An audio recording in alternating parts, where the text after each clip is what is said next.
त्याच्या पाठीवर तुम्ही कुठेही जा, कितीही मोठे व्हा, पण भूतकाळ डोकावताना पहिले आपल्या डोळ्यासमोर येते ते आपले गाव, त्या गावातील आपले बालपण, तो सुखाचा काळ. आणि मग समोर येते ही माझी शाळा, कधी डोळ्यात पाणी आणणारी, तर कधी ओठावर हसू उमटवणारी.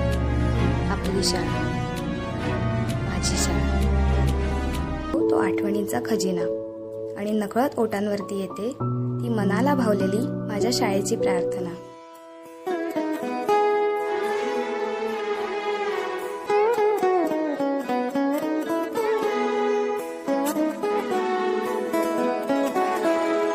हीच मुची प्रार्थनान, हेच मुचे मागणी.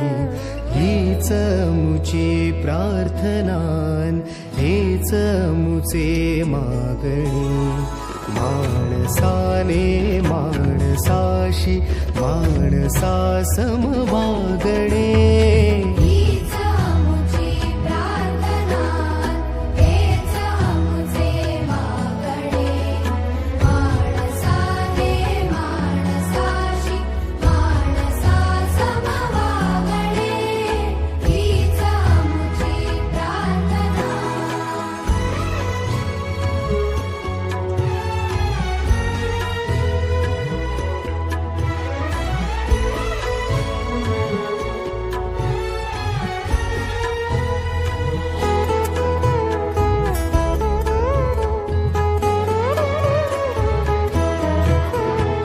धर्म जाती प्रांत भाषा द्वेष सा